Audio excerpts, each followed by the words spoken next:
In between winning world titles and seeing himself on ITV News, George needs to keep one eye on his pheasant shoots. Are the cover crops healthy? Have any foxes moved in? Are the bunny numbers in check? Well, it's a beautiful July evening, so he has invited us out to do all that, share some tricks of the trade and, he hopes, get something for the pot. Firstly, George explains why it's so important to have a quality cover for those birds. The big problem you have with cover is the fact that the majority of it tends to be on the highest part of the bank, because obviously that's where the best pheasants are shown or best partridges are shown from. So the highest part of the bank is often the weakest. It lacks moisture, and unless they're farmed as a proper farmed crop, then you never achieve the thickness and strength of cover that you would like. So consequently, if your covers are always weak, it's always birds flush too quickly out of them, and you can't hold your birds. You've got no cover to entice them up there on a rough, windy day when you want thick cover, because otherwise, if they're at the top of the bank, there's nothing there to hold them there.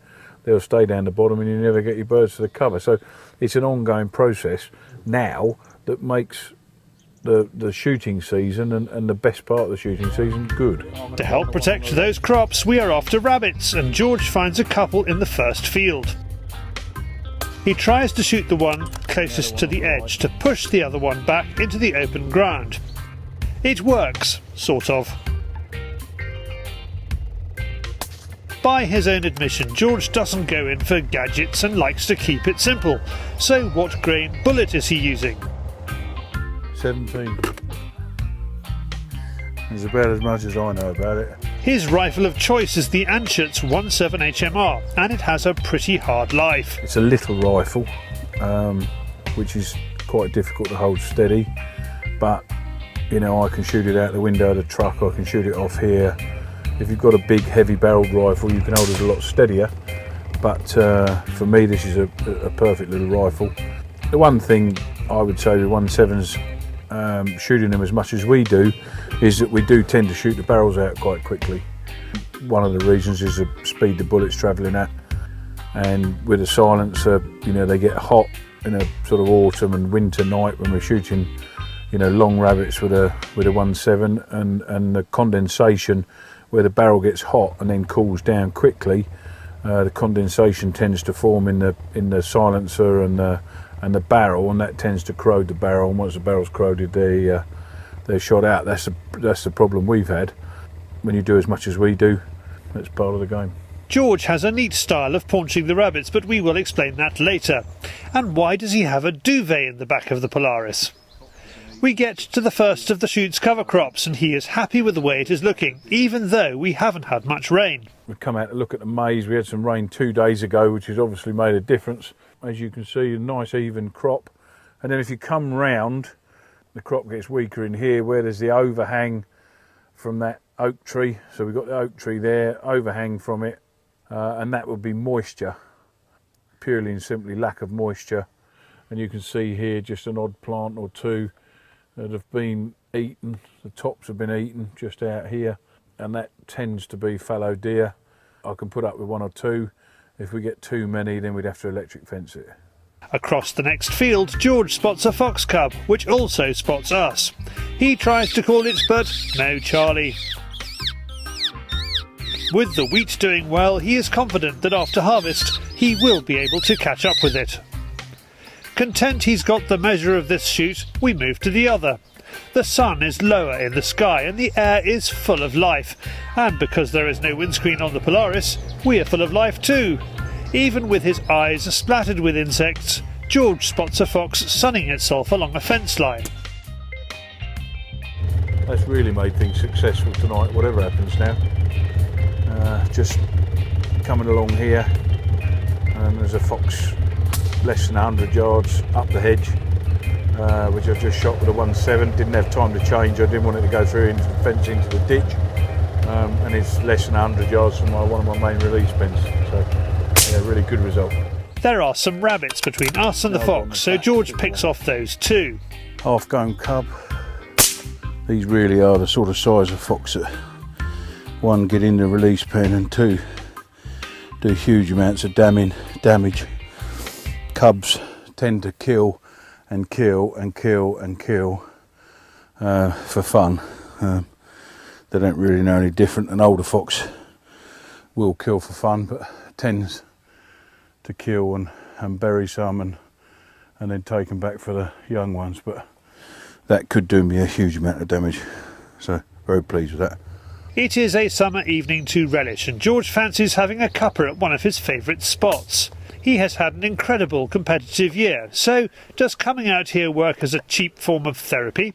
I can chill for 2 or 3 hours, driving around, checking the chute, checking the cover crops, shooting a few rabbits and just getting my mind completely away from it. And then, of course, you know, I only shoot clays 7 months of the year.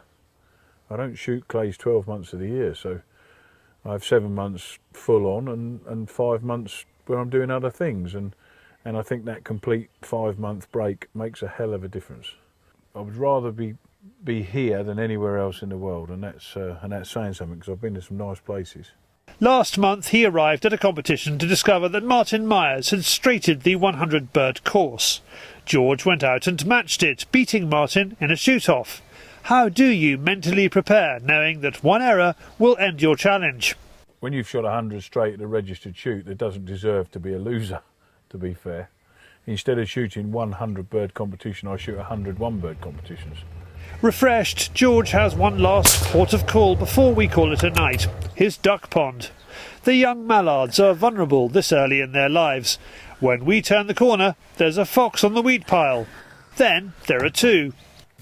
George has to try and make this opportunity count. He targets the adult first. Ready?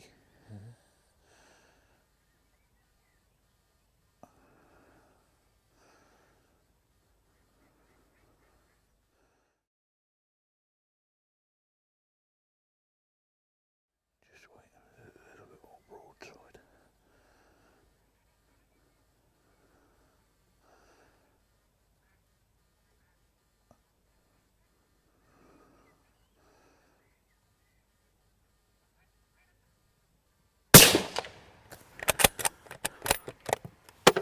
It was feeding on the wheat pile for the ducks on the duck pond. So I'm going to cop a bit of stick for this one, I can see. The only thing is that I've shot either the dog or the vixen, and there was a 3 parts grown cub with it, and the 3 parts grown cub has run into that rough on the right. And it's coming out, it's coming out. Coming onto the wheat pile.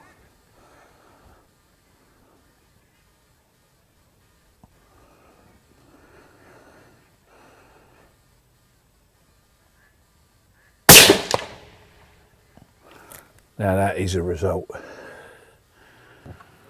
I was just about to say, having shot the dog or the vixen, there's a possibility that the other one could come back out because it won't know what's gone on. And sure enough, halfway through explaining it, the other one has come back out to see what's happened, and I've managed to kill the pair, which to me is the perfect evening. What an end to our evening. We didn't catch the foxes red-handed, but they were certainly too close for comfort. You just couldn't have written a script on that. What I found interesting was that when we pulled up, they were actually on here, and they were feeding on the wheat. So that's something else I've learnt today, that they do actually feed on the, you know, we've got a wheat pile here for the ducks, and this is a vixen, and that was actually feeding on the wheat.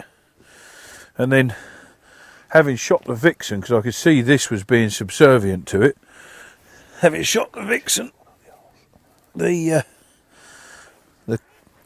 and you can see how big it is.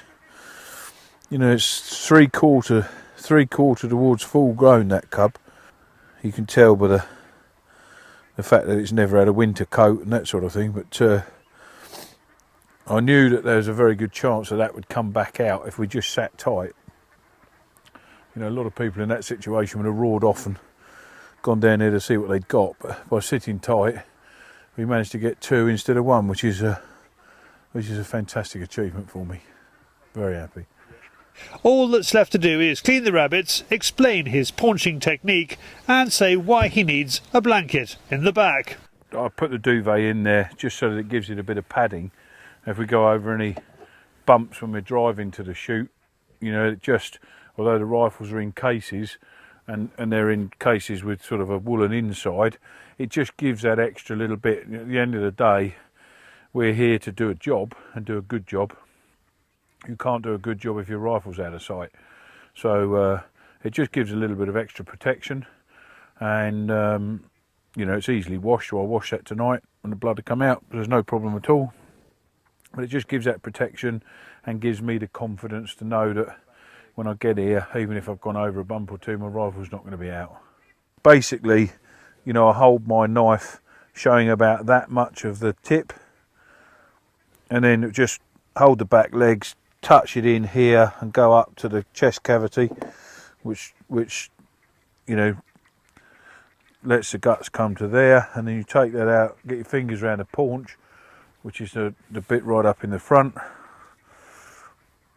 and then there you've got a nice clean rabbit with no all you've done is cut the inside cavity, and then, you know, there's nothing there to go off or go wrong. So there again, same thing, straight in up to the chest cavity. You don't cut the paunch at all, so there's no, you know, debris left in there from that.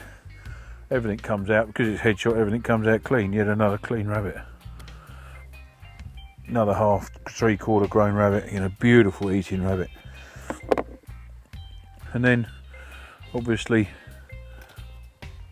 it's not the greatest smell in the world, so I always bring a flask full of hot soapy water.